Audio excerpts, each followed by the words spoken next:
క్రీస్తు, నీ కొరకు క్రీస్తు. విశ్వాసం అనేటటువంటిది శూన్యంలో నుంచి మనము క్రోధి చేసుకోవడం లేదు. దేవుడు మన వాస్తవ జీవితాల్లో ఈ భూమి మీద వారి వారి పరిస్థితుల్లో ఆయన ఎటువంటి క్రియలు చేశాడు అనేటటువంటి దాన్ని ఆధారంగా చేసుకొని మనం విశ్వాసంలోకి ప్రవేశిస్తూ ఉన్నాం. ఇక్కడ చెప్పబడినటువంటి మాట ఏమిటి అంటే, దేవుడు క్రీస్తుని మరణమించి లేపెను అనేటటువంటి మాటని కానీ నువ్వు విశ్వసిస్తే నీ పాపాలు క్షమించబడతాయి. ఎక్కడి నుంచి ప్రారంభించాం? ఈయన చెప్పేటటువంటి మాటలు మనం విశ్వసించచ్చా, నమ్మచ్చా అనేటటువంటి దాన్ని. ఈ విశ్వాసం అనేటటువంటిది నీకు కలగాలి అంటే ఆ బైబిల్లో ఆయన గురించినటువంటి ఏమి మాటలు రాయబడ్డాయి. ఈ పుస్తకము బహిరంగంగా తెరవబడినటువంటి పుస్తకం, మూసివేయబడినటువంటి పుస్తకం కాదు. నువ్వు చక్కగా చదువుకోవచ్చు, సత్యాన్ని నువ్వు తెలుసుకోవచ్చు. నీతి, న్యాయము, పరిశుద్ధత, పవిత్రత, నమ్మకత్వము, విశ్వాస్యత, శక్తి కలిగి ఉండడము, ఇవన్నీ కూడా ఈ దేవుడికి ఉండేటటువంటి లక్షణాలు. అవి బైబిల్లో మనకు బయలుదేరు. ఆ దేవుడు తన కుమారుడైనటువంటి యేసుని ఈ లోకంలోనికి పంపి ఆయన్ని శిలువ మరణంకి అప్పగించాడు. తండ్రి యొక్క మాటని ఆయన జవదాటకుండా తండ్రి ఏదైతే చెప్పాడో ఆ మాటని ఈ కుమారుడు, ఈ యేసు సంపూర్ణంగా నెరవేర్చి, అంటే సంపూర్ణమైనటువంటి విధేయత చూపించి నా పాపముల కోసం, నీ పాపముల కోసం, లోకం యొక్క పాపముల కోసం ఆయన తన్ను తాను పాప పరిహారార్థ బలిగా సమర్పించుకున్నాడు. సిలువలో ఆయన చనిపోయాడు. చనిపోయిన తర్వాత సమాధి చేయబడ్డాడు, భూమిలో సమాధి చేయబడ్డాడు. చేయబడిన తర్వాత ఆయన 3వ దినమున శరీరంతో, మహిమ శరీరంతో, ఏ శరీరంతో చనిపోయాడో ఆ శరీరంతో తిరిగి లేపాడు. ఇది నువ్వు విశ్వసించినప్పుడు, అంటే దీని మీద విశ్వాసం ఉంచడం అంటే దాని అర్థం ఏంటి అంటే, ఒక వ్యక్తి శిలువ దగ్గరకు వచ్చినప్పుడు, అంటే యేసు ప్రభు మీద విశ్వాసం ఉంచినప్పుడు ఏమి ప్రకటిస్తూ ఉన్నాడు, దేని మీద నమ్మకం ఉంచుతూ ఉన్నాడంటే, మొట్టమొదటగా దేవుడు పరిశుద్ధుడు, నీతిమంతుడు, న్యాయవంతుడైనటువంటి దేవుడు, తీర్పు తీర్చేటటువంటి దేవుడు అని చెప్పి ఒక వ్యక్తి నమ్ముతాడు. ఆయన పాపాన్ని శిక్షించేటటువంటి దేవుడు, పాపాన్ని ఏమాత్రం కూడా సహించేటటువంటి దేవుడు కాదు అని చెప్పి నువ్వు శిలువ దగ్గరకు వస్తే అర్థమవుతుంది. నేను విపులీకరించడం లేదు, దాన్ని కేవలము దాన్ని అవుట్లైన్ మాత్రం టచ్ చేసి వెళ్ళిపోతుంది. అందువల్ల నీ పాపం యొక్క శిక్షని ఆయన తన కుమారుడు మీద వేసి పాపానికి తీర్పు తీర్చి ఆ పాప శిక్షను తన కుమారుడు మీద వేసి నిన్ను పాపం నుంచి విడిపించాడు. నువ్వు శిలువ దగ్గరకు వచ్చినప్పుడు నీకు అర్థమయ్యేటటువంటి ఒక ముఖ్యమైనటువంటి విషయం, నువ్వు గ్రహించేటటువంటి విషయం ఏంటంటే, నువ్వు పాపివి అని చెప్పి నువ్వు గ్రహిస్తావు. నువ్వు గ్రహించేటటువంటి ఇంకొక విషయం ఏమిటి అంటే, ఈ దేవుడు, ఈ బైబిల్లో కనిపించేటటువంటి దేవుడు పరిశుద్ధుడైనటువంటి దేవుడు, ప్రేమ కలిగినటువంటి దేవుడు, నీతిమంతుడైనటువంటి దేవుడు, న్యాయవంతుడైనటువంటి దేవుడు. పాపానికి శిక్ష విధించాడు, పాపాన్ని ఆయన విడిచిపెట్టలే. అదే సమయంలో విశ్వాసం ఉంచినటువంటి నిన్ను పాప శిక్ష నుంచి ఆయన విడిపించి తన రాజ్యంలోనికి, తన పరలోకంలోనికి ఆయన నిన్ను చేర్చుకుంటూ ఉన్నాడు. ఆయన కనికరము నీకు అక్కడ కనిపిస్తుంది, ఆయన ప్రేమ నీకు అక్కడ కనిపిస్తుంది. ఆయన ఎంత నీతిమంతుడో, పాపం విషయంలో ఏ మాత్రం కూడా రాజీ పడేటటువంటి దేవుడు కాదు అని చెప్పి నీకు కనిపిస్తుంది. ఎందుకంటే పాపానికి శిక్ష విధించేదానికి తన సొంత కుమారుణ్ణి ఆయన ఈ లోకంలోనికి పంపించాడు. ఆ కుమారుడు తన తండ్రిని ప్రేమించి ఆయన మాటకి పూర్తిగా బద్ధుడై, ఆయన మాటను పూర్తిగా విధేయత చూపించినటువంటి వాడై ఆ మరణాన్ని ఆయన సంతోషంగా అంగీకరించి నిన్ను ప్రేమించి తన తండ్రిని ప్రేమించి ఈ యేసు శిలువలో చనిపోయాడు. అది శిలువ దగ్గర నీకు అర్థమయ్యేటటువంటి విషయం. సో యేసుని దేవుడు మృతుల్లో నుంచి పైకి లేపెను అనేటటువంటి మాటలో దాని లోపల ఉండేటటువంటి అర్థాన్ని బయటికి తీసేదానికి నేను ప్రయత్నము చేస్తూ ఉన్నా. ఆయన కేవలం చనిపోవడం మాత్రమే కాదు, ఆయన ఏ శరీరంతో అయితే మరణించాడో అదే శరీరంని ఆయన లేపి దాన్ని మహిమ శరీరంగా మార్చి ఇంకెప్పుడు కూడా మరణించకుండా ఆయన ఆరోహణై తండ్రి కుడిపార్శ్వమున ఆసీనుడై మళ్ళీ ఇంకొక దినాన మానవులకి తీర్పు తీర్చేదానికి రానయ్యున్నాడు. ఇది దాంట్లో ఉండేటటువంటి సారాంశం. ఇప్పుడు దీని యొక్క విశిష్టత గురించి నేను చెప్తాను మీకు. దేవుడు ఆయన్ని మృతుల్లో నుంచి లేపాడు. ఇప్పుడు యేసు మీద విశ్వాసం ఉంచడం అంటే ఏమిటి, యేసు మీద విశ్వాసం లేకపోవడం అంటే ఏమిటో కొంచెము వివరించేదానికి నేను ప్రయత్నం చేస్తాను. ఈ ప్రపంచంలో మేధావులు, వివేకం కలిగినటువంటి వారు, గొప్ప గొప్ప నాయకులు, రాజులు, సామాన్యులు యేసుని ఒక అద్భుతమైనటువంటి నీతి బోధకుడుగా చూస్తారు. చాలా మంది ఒప్పుకుంటారు, దాని గురించి ఎవ్వరు కూడా విభేదించరు. He's a great moral teacher. ఈ సత్యాన్ని ప్రతి ఒక్కరు కూడా ఒప్పుకుంటారు. ఉదాహరణకి సర్వేపల్లి రాధాకృష్ణన్ ఉన్నాడు. క్రైస్తవ మత విశ్వాసం మీద, ఇస్లాం మత విశ్వాసం మీద, హిందూ మత విశ్వాసం మీద విస్తారంగా రాశాడు. బైబిల్ చదివినటువంటి వ్యక్తి, యేసు ప్రభువుని గురించి ఎరిగినటువంటి వ్యక్తి. అదేవిధంగా మోహన్ దాస్ కరమ్చంద్ గాంధీ, భారతదేశానికి స్వాతంత్రం తెచ్చినటువంటి వ్యక్తి. ఈ మోహన్ దాస్ కరమ్చంద్ గాంధీ బైబిల్లో ఉండేటటువంటి మత్తయి సువార్తలో ఉండేటటువంటి కొండ మీద యేసు ప్రభు చేసినటువంటి ప్రసంగం ఆయన అంతా చదివాడు. చాలా గొప్పగా స్ఫూర్తి పొందాడు, చాలా గొప్పగా ప్రభావితుడయ్యాడు యేసు ప్రభు యొక్క బోధ విని. అదేవిధంగా సర్వేపల్లి రాధాకృష్ణ, యేసు ప్రభుని గురించి తెలుసు, యేసు ప్రభువుని గురించినటువంటి సమాచారం తెలుసు. ఆయన ఏమి చెప్పాడు, ఏం మాట్లాడాడు వాళ్ళకి తెలుసు. వాళ్ళ హృదయాలు ఆయన మాటలు విని, ఆయన బోధలు విని చాలా స్ఫూర్తి పొందాయి. కాదని చెప్పడం లేదు. బైబిల్ చెప్పేటటువంటిది ఏమిటి అంటే, యేసు మీద విశ్వాసం ఉంచడం అంటే అర్థం ఏమిటి అంటే,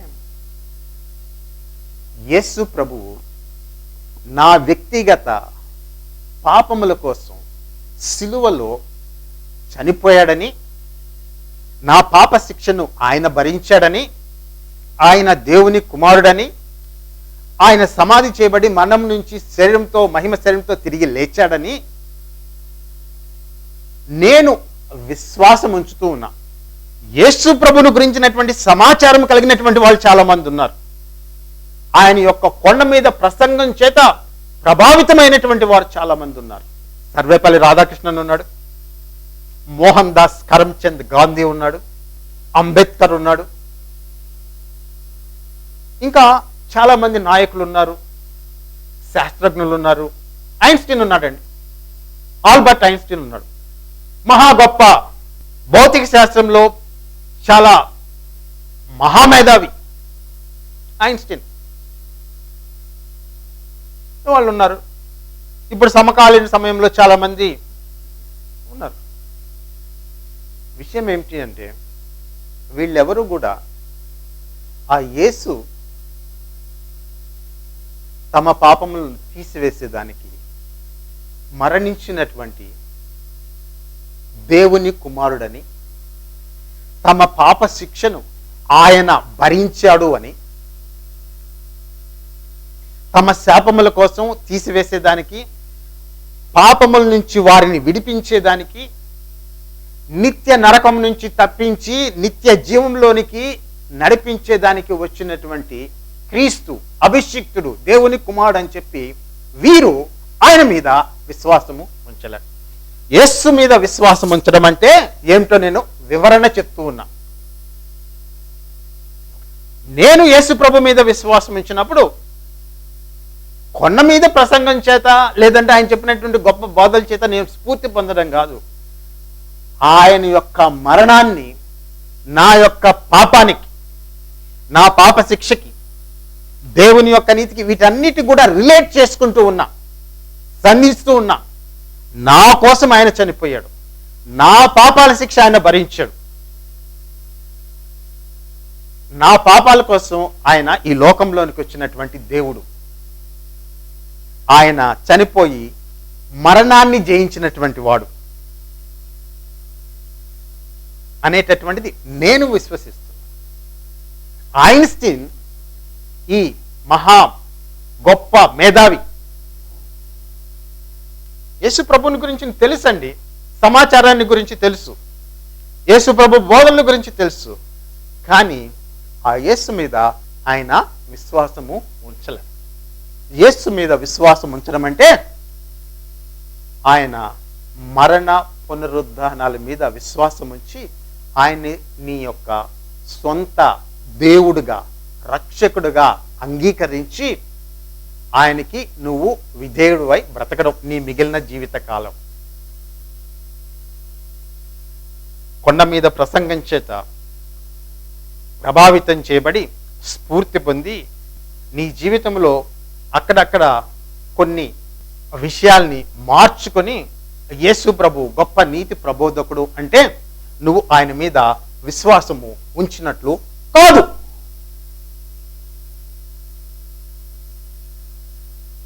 విశ్వాసము ఉంచడం అంటే యేసు మీద, ఆయన మరణ పునరుద్ధానాల మీద విశ్వాసం ఉంచి ఆయన ఇచ్చేటటువంటి నిత్య జీవంలోనికి ప్రవేశించడం. నువ్వు వినేటటువంటి నువ్వు ఈ యేసుని ఏ విధంగా విశ్వసిస్తున్నావు అనేటటువంటిది నువ్వు చాలా జాగ్రత్తగా ఆలోచించాలి. యేసు ప్రభు మత్తయి సువార్త 7వ అధ్యాయం చివరి భాగంలో ఒక మాట అంటాడు. ఏమంటాడంటే, ప్రభువా ప్రభువా అని నన్ను పిలుచు ప్రతి వాడును పరలోక రాజ్యంలో ప్రవేశింపడు గాని పరలోకమందున్న నా తండ్రి చిత్తం ప్రకారం చేయవాడే ప్రవేశించును. ఆ దినమందు అనేకులు నన్ను చూచి ప్రభువా ప్రభువా మేము నీ నామమున ప్రవచింపలేదా, నీ నామమున దయ్యములను వెళ్ళగొట్టలేదా, నీ నామమున అనేకమైనటువంటి అద్భుతములు చేయలేదా అని చెప్పుదురు. అప్పుడు నేను మిమ్మను ఎన్నడను ఎరుగను, అక్రమం చేయవాళ్ళారా నా యొద్ద నుండి పొందని వారితో చెప్పుదును అని చెప్పి ఆ తీర్పు దినమున, చివరి దినమున చాలా మంది యేసు ప్రభు దగ్గరకు వచ్చి, నువ్వు మాకు తెలుసయ్యా, నీ బోధలు మేము చదివేమయ్యా, నీ కొండ మీద ప్రసంగం చాలా అద్భుతమయ్యా, నువ్వు చాలా గొప్ప సూచక్రియలు చేసావయ్యా, నువ్వు గొప్ప నీతి ప్రబోధకుడు అయ్యా అని చెప్పి వారు అన్నప్పుడు యేసు వారి మొహం మీద వారితోటి నిర్ద్వందంగా మాట్లాడేటటువంటి మాట ఏమిటంటే, మీరెవరో నేను ఎరుగను. I don't know you people. నాకు తెలియదు మీరెవరో. అయ్యా బైబిల్ చదివానయ్యా, నేను కొండ మీద ప్రసంగం నా జీవితాన్ని చాలా గొప్పగా ప్రభావితం చేసిందయ్యా, నీ అంత నీతి ప్రబోధకుడు ఇంకొకటి లేరయ్యా. చాలా మంది మాటలు చెప్పచ్చు. Jesus will say, I don't know you, get away from మీ, నా దగ్గర నుంచి వెళ్ళిపోండి. ఎంత బాధాకరమైనటువంటి విషయం ఆ దినం. బైబిల్ నీ చేతుల్లోకి వచ్చింది, నిత్య జీవము ఇచ్చేటటువంటి మార్గం చూపించేటటువంటి ఆ బైబిల్ నీ చేతుల్లోకి వచ్చింది, చదివావు, కానీ విశ్వాసం ఉంచలేకపోయింది. వ్యర్థం కదా. కాబట్టి ఏ రకంగా నువ్వు విశ్వాసం ఉంచుతున్నావో చూసుకో. నీ విశ్వాసము అబద్ధమైనటువంటిదా, నిజమైనటువంటిదా, false faith or true faith అనేటువంటి నిర్ధారించుకో. ఫాల్స్ ఫెయిత్ అయితే ఈ రక్షణ సమాచారమును గురించి నమ్మదది. రక్షణ సమాచారంలో కీలకమైనటువంటివి యేసు ప్రభు యొక్క జననము, ఆయన యొక్క మరణము, ఆయన యొక్క పునరుద్ధానము, ఇవన్నీ కూడా ఉంటాయి నిజమైనటువంటి విశ్వాసంలో. ఆయనకి నీ జీవితాన్ని లోబర్చడము, ఆయన చిత్తానికి వంగడము, లోబడ్డం అనేటటువంటిది ఉంటుంది. ఫాల్స్ కైండ్ ఆఫ్ ఫెయిత్లో, అబద్ధపు ఫెయిత్లో ఇవన్నీ ఉండవు. యేసును గురించి తెలుసు, యేసు బోధనల గురించి తెలుసు, యేసు మరణమును గురించి తెలుసు, ఇవన్నీ కూడా తెలుసు. కానీ నీ హృదయాన్ని, నీ జీవితాన్ని ఆయన చేతుల్లో నువ్వెప్పుడు పెట్టలే. నా పాపాలు క్షమించి దేవా అని చెప్పి నువ్వెప్పుడు యేసు ప్రభు దగ్గరికి వెళ్ళలేదు. అదంతా కూడా ఫాల్స్ ఫెయిత్. దానివల్ల ఏ ఫలితం ఉండదు. కాబట్టి ఈ దినమున విశ్వసించేటటువంటి నువ్వు ఎటువంటి విశ్వాసాన్ని కలిగి ఉన్నావో నువ్వు జాగ్రత్తగా గమనించు. ఎటువంటి విశ్వాసం ఎంత కీలకమైనటువంటిదండి. ఆ విశ్వాసము నీ యొక్క స్థితిని నువ్వు ఇంకా ఈ లోకంలో జీవించున్నప్పుడే మార్చివేయగలిగినటువంటి శక్తి కలిగినటువంటి విశ్వాసం. చాలా బలమైనటువంటి. చాలా మంది మాట్లాడేటప్పుడు ఏమైనా మాట్లాడతారంటే అండి, నాకు దేవుడి మీద నమ్మకం ఉందండి, ఈ ప్రపంచాన్ని ఒక సూపర్ నేచురల్ పవర్ అనేటటువంటిది నడిపిస్తూ ఉందండి, ఈ సూపర్ నేచురల్ గైడెన్స్ అనేటటువంటిది ఒకటి ఉందండి అని చెప్పి గంటబద్ధంగా చెప్తూ ఉంటారు, వాదిస్తూ ఉంటారు. వాళ్ళకి దేవుడి మీద ఉండేటటువంటి విశ్వాసాన్ని అని వాళ్ళు అనుకుంటారులేండి, దేవుడి మీద విశ్వాసం అని అనుకుంటూ ఉంటారు. అది దేవుడి మీద విశ్వాసం కాదు. అన్నిటికంటే ముఖ్యంగా బైబిల్లో కనిపించేటటువంటి దేవుడి మీద రక్షణ విశ్వాసం కాదది. That is not a saving faith.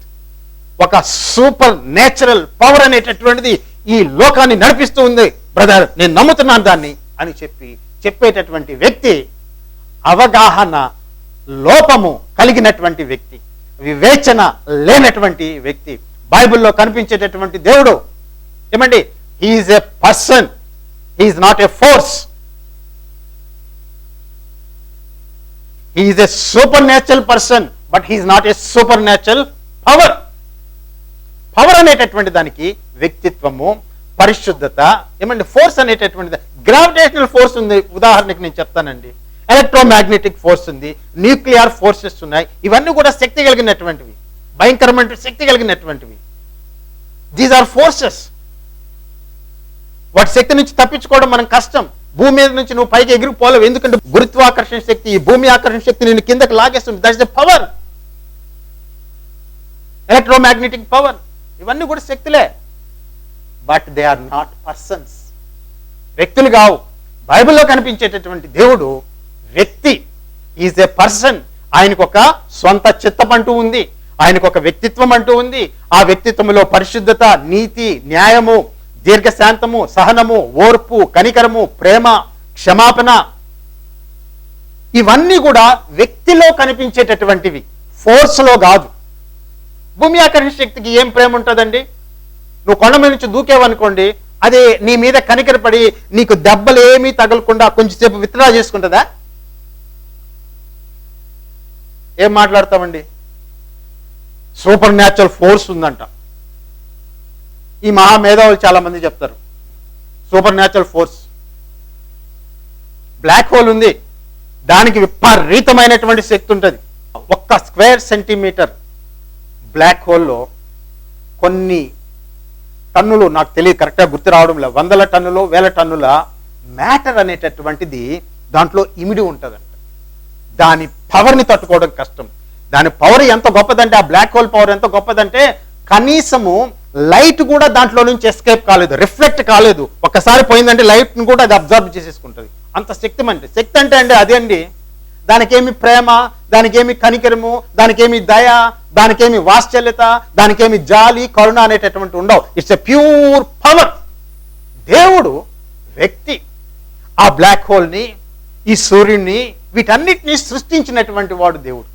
ఈ భూమి ఆకర్షణ శక్తిని సృష్టించినటువంటి, is a person, is full of love. ఆయన ప్రేమ కలిగినటువంటి వ్యక్తి. అందుకని బైబిల్లో ఎంత చక్కగా రాస్తారంటే, దేవుడు ప్రేమ అయి ఉన్నాడు, దేవుడు ప్రేమ అయి ఉన్నాడు. వ్యక్తి కాబట్టే ప్రేమ ఉందండి. రాయి కాదు దేవుడు, బొమ్మ కాదు దేవుడు, పుట్ట కాదు దేవుడు, ఒక నది కాదు, ఒక కొండ కాదు దేవుడు, ఒక నక్షత్రం కాదు, లేదంటే ఒక గ్రహం కాదు దేవుడు. దేవుడు ఒక వ్యక్తి. ఆయన వ్యక్తిగా మనతోటి వ్యవహరిస్తాడు. నువ్వు కూడా ఒక వ్యక్తివే. నీకంటూ ఒక సొంత చిత్తం ఉంది, నీకంటూ కొన్ని ఆలోచనలు ఉన్నాయి, నీకంటూ కొన్ని భావాలు ఉన్నాయి. ఇద్దరు వ్యక్తులు కలిసి సహవాసం చేయొచ్చు, కానీ ఒక వ్యక్తి ఒక రాయితోటి సహవాసం చేయలేడు కదా. చేయచ్చా? ఒక బొమ్మ రూపంలో మలుచుకున్నా, ఒక రాయిని బొమ్మగా చేసి మనిషి ఆకృతితో మలచి అన్ని చేసుకున్నా, ఆ రాయికి ఏమన్నా మనస్సు అనేటటువంటిది, భావాలు అనేటటువంటివి, కరుణ అనేటటువంటిది, ప్రేమ అనేటటువంటిది రాయికి ఉన్నది కదా అండి? ఉన్నది కదా. మనము మనుషులతోనే సహవాసం చేస్తాం. నువ్వు ఇంట్లో ఎవరితో నివసిస్తావు? మనుషులతోనే కదా నువ్వు నివసించేది. నువ్వు బయటకు పోయేటప్పుడు నీ పిల్లలతో కలిసి చేయి పట్టుకొని చక్కగా బయటకు పోతావు, లేదంటే నీ భార్య చేయి పట్టుకొని చక్కగా బయటకు పోతావు, నీ తల్లిదండ్రులు చేయి పట్టుకొని పోతావు.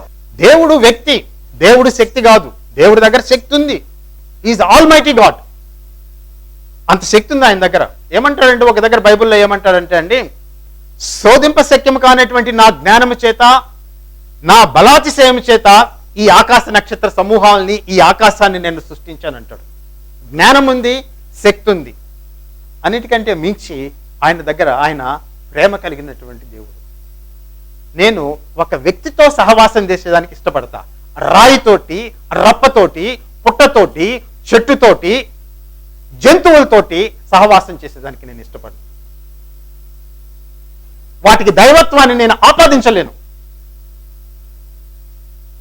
మన మైండ్ వాటికి వ్యతిరేకమైనటువంటిది. Your rational mind cannot accept these things.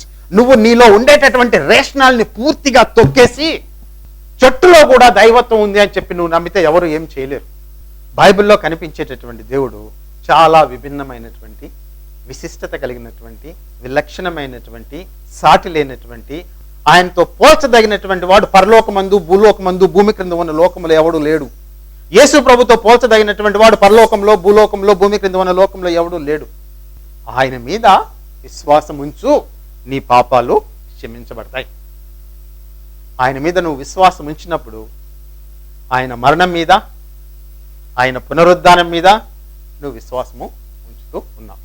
మరణము అనగానే మనకు గుర్తుకొచ్చేటటువంటిది, గుర్తుకు రావాల్సినటువంటిది ఏమిటి అంటే, మన పాపముల కోసం దేవుడు సిలువలో చనిపోయాడు. మనల్ని తిరిగి మరణం నుంచి విడిపించేదానికి దేవుడు మరణాన్ని శరీరంతో జయించి సమాధిలో నుంచి పైకి లేచాడు. విశ్వాసం ఉంచడం అంటే, విశ్వాసంలో contents. What are the contents of a faith? What are the contents of our faith? What is faith? What is in faith అనేటటువంటి విషయాన్ని గురించి మనం మాట్లాడుకుంటూ జస్ట్ అనలైజ్ చేసుకుంటూ ఉన్నాం. What it is and what it is not. విశ్వాసంలో ఉండేటటువంటి అంశం. దేవుడు ఆయన్ని మృతుల్లో నుంచి పైకి లేపాడు. ఆయన నీ కోసం, నా కోసం చనిపోయాడు. ఆ అంశం మీద నువ్వు విశ్వాసం ఉంచితేనే నువ్వు రక్షింపబడతావు. కొండ మీద ప్రసంగం చేత నేను చాలా స్ఫూర్తి పొందాను అంటే, ఆయన మరణాన్ని, ఆయన పునరుద్ధానాన్ని నువ్వు పక్కన పెట్టేసి, ఈ కొండ మీద ప్రసంగం చేత నేను చాలా గొప్పగా స్ఫూర్తి పొందాను, ఈ మరణము పునరుద్ధానం నాకు అవసరం లేదు, ఈ బోధ చాలా అద్భుతంగా ఉంది, ఈ బోధను అనుసరిస్తానంటే, యు ఆర్ ఎటర్నలీ లాస్ట్. నువ్వు ఎంత పెద్ద జీనియస్ అయినా ఉండొచ్చు, నువ్వు ఎంత పెద్ద మేధావి అయినా ఉండొచ్చు, నువ్వు ఎంత పెద్ద నాయకుడు అయినా ఉండొచ్చు. చూడండి, అక్కడ దాకా వచ్చి దగ్గరకు వచ్చినటువంటి రక్షణ, దగ్గరకు వచ్చినటువంటి నిత్య జీవము అలా తప్పించుకోవడం, పోవడం, మన చేతుల్లోంచి అలా జారిపోవడం అనేటటువంటిది ఎంత బాధాకరంగా ఉంటుంది చూడండి. పాపం ఆల్బర్ట్ ఐన్స్టీన్, హాల్ మార్క్స్, ఆయన కూడా యూదుడే, ఆయన కూడా ఇస్రాయేలీయుడే. ఫ్రాయిడ్, ఆయన కూడా ఇస్రాయేలీయుడే. He was also a Jew. Karl Marx was a Jew. Einstein was a Jew. But they never believed in Jesus. వాళ్ళు అసలు దేవుడి మీద విశ్వాసం ఉంచారా లేదా నాకు తెలియదు. కాబట్టి నువ్వు దేవుడు అన్నప్పుడు ఇక్కడ ఏదో పెద్ద సూపర్ న్యాచురల్ ఫోర్స్ పనిచేస్తుంది ఈ భూలోకంలో అని చెప్పి మాట్లాడద్దు. God is a person. He is almighty. He is holy. He is righteous. He is just. He is faithful. He is trustworthy. He is God of truthfulness. He cannot lie. అటువంటి వ్యక్తి దగ్గరికి మనము వస్తూ ఉన్నాము. అటువంటి వ్యక్తితో సహవాసం చేయడం ఎంత సులువు, ఎంత సంతోషము. అటువంటి వ్యక్తితో ఫ్రెండ్షిప్ అనేటటువంటిది, సహవాసం కలిగి ఉండడం ఎంత సంతోషకరమైన, నీ కోసం ప్రాణం పెట్టినటువంటి దేవుడితోటి సహవాసం కలిగి ఉండేటువంటి. కాబట్టి ఈ దినమున వాక్యం వినేటటువంటి నువ్వు నీ విశ్వాసము కరెక్ట్గా ఉందా లేదా చూసుకోమని చెప్పి నేను చెప్తూ ఉన్నా. దేని మీద విశ్వాసం ఉంచాం? వీటి మీద విశ్వాసం ఉంచావా? లేదంటే నా రక్షణ మా చర్చ చూసుకుంటుందండి, మా బిషప్ గారు, మా కార్డినల్ గారు, మా పోప్ గారు చూసుకుంటారు అని నువ్వు అనుకున్నావు అనుకో, చాలా ప్రమాదంలో ఉన్నావు. ప్లెయిన్గా, నిర్ద్వందంగా, నిరాపేక్షంగా బైబిల్ ప్రకటించేటటువంటిది ఒకటే, యేసు ప్రభు ఒక్కడే నీ పాపాలని క్షమించగలడు. ఆయన మాత్రమే నీకు నిత్య జీవము ఇవ్వగలడు. ఆయన మరణం మీద నీ విశ్వాసం ఉంచాలా, పునరుద్ధానం మీద విశ్వాసం ఉంచాలా, నీ జీవితాన్ని ఆయనకి అప్పగించాలా, నువ్వు ఆయన్ని వెంబడించాలా. అది విశ్వాసం అంటే. ఈ వాక్యం ద్వారా దేవుడు నిన్ను ఆలోచింప చేశాడు అని చెప్పి నేను అనుకుంటూ ఉన్నా. నువ్వు ఈ దినమున పరీక్షించుకోవాల్సినటువంటిది ఏంటంటే, is my faith A falls one or A true one? Do I have faith in Jesus Christ? నా ఫెయిత్ అనేటటువంటిది కరెక్ట్ పర్సన్ మీద నేను పెట్టానా లేదా అనేటటువంటిది ఎగ్జామిన్ చేసుకో. దేవుడు మిమ్మల్ని విస్తారంగా దీవించి ఆశీర్వదించునుగాక. యేసు నామములో ఆమేన్. చిన్న ప్రార్థన చేస్తాను. పరిశుద్ధుడైన మా తండ్రి, సర్వశక్తి కలిగిన తండ్రి యెహోవా దేవా, నీ ప్రియకుమారుడు అయినటువంటి క్రీస్తు ప్రభుని ఈ లోకంలోనికి పంపి ఆయన్ని సిలువ మరణమునకు అప్పగించి ఆయన యందు నిత్య జీవమును మాకు అనుగ్రహించినటువంటి నీ యొక్క మహా ప్రేమ కొరకు, నీ కనికరం కొరకు నీకు కృతజ్ఞతలు చెల్లించుకుని ఉన్నాం. ఈ వాక్యమును వినుచున్నటువంటి, ఈ వాక్యమును ఇంతవరకు విన్నటువంటి బిడ్డల హృదయముల్లో నీ యొక్క పరిశుద్ధాత్మ బహుబలముగా పనిచేసి వారి హృదయములను సంపూర్ణంగా నీ వైపుకు తిరిగినట్లును, నిజమైనటువంటి విశ్వాసంలోనికి వారు అడుగుపెట్టినట్లును, అబద్ధపు విశ్వాసం నుంచి వారు తప్పింపబడినట్లును, క్రీస్తు ప్రభులో వారు 30 60 100 ఫలించినట్లును ఈ బిడ్డల్ని మీరు ఆశీర్వదించండి, దీవించండి. వారి యొక్క వ్యక్తిగత ప్రార్థనలు ఆలకించండి. ఈ సమయంలో ప్రభువా నాతో కలిసి అనారోగ్యంతో, బాధతో, వేదంతో ఉన్నటువంటి బిడ్డలు ఎవరైనా ప్రార్థన చేస్తూ నన్ను స్వస్థపరచు యేసయ్యా అని చెప్పి అడుగుచున్నటువంటి కుమారుణ్ణి, కుమార్తెని ప్రభువా నేను ప్రార్థించుండగా వారిని మీరు దర్శించండి. ఆ బిడ్డల మీద నీ పరిశుద్ధాత్మ శక్తిని కుమరించండి. యేసయ్యా నీ పరిశుద్ధ వాక్యంలో పేతురు రాసినటువంటి పత్రిక 2:24 ఆయన పొందిన గాయముల చేత మనకు స్వస్థత కలిగినదని చెప్పి సెలవు ఇచ్చినావు. మత్తయి సువార్త 17:18 ఆయనే మన రోగములను భరించెను, ఆయనే మన వ్యసనములను సహించును అని చెప్పి సెలవు ఇచ్చినావు. మా పాపముల కోసము మాత్రమే కాదు, మా రోగములను నాయనా తండ్రి నయము చేయుటకు, మా వ్యాధులను నయము చేయుటకు, మా వ్యసనముల నుంచి విడిపించుటకు ఆయన సిలువ మరణము పొంది ఉన్నాడని చెప్పి నీ వాక్యము చెప్పుచున్నది. ఇదిగో ఆ నాయనా విషయమును నాయనా తండ్రి నమ్మి విశ్వసించినటువంటి ప్రతి కుమారుడు అయా అనారోగ్యంతో బాధపడుచు ప్రభువా నన్ను ఈ రోగము నుంచి విడిపించు అని ప్రార్థన చేయించినటువంటి ప్రతి కుమారుణ్ణి, ప్రతి కుమార్తెని ఈ సమయంలో ప్రభువా నువ్వు దర్శించి ఆ శరీర భాగమును ముట్టి ఆ నొప్పిని మీరు తీసివేసి బిడ్డలకి విడుదల కలిగి చేయము. అపవాది వారి శరీరములకు కట్టినటువంటి ప్రతి బంధకము యేసు నామములో తెగిపోను గాక. యేసు నామములో ప్రభువా అది కాలిపోను గాక. యేసు నామములో బిడ్డ నాయన ఆ నొప్పి నుంచి, ఆ రోగం నుంచి, ఆ వ్యాధి నుంచి విడుదల ప్రకటిస్తూ ఉన్నాను. యేసు నామములో విడుదల ప్రకటిస్తూ ఉన్నాను. పరిశుద్ధాత్మ యొక్క శక్తి ప్రభువా వినిచినటువంటి ఈ బిడ్డల మీద శక్తితో, బలముతో దిగివచ్చును గాక. యేసు నామంలో వారిని అగ్నివల కమ్ముకును గాక. యేసు నామంలో నీ బిడ్డకి విడుదల కలుగును గాక. అద్భుతమైనటువంటి రీతిలో ఈ బిడ్డల్ని నువ్వు దర్శించి నిలబెట్టమని నాయన వినిచినటువంటి ఈ ప్రియులైనటువంటి బిడ్డలందరినీ నీ సన్నిధిలో ఎత్తి పట్టుకుని ఉన్నాను. యేసు నామంలో ప్రార్థన అడుగుచున్నాను. యేసు నామంలో ఆమేన్.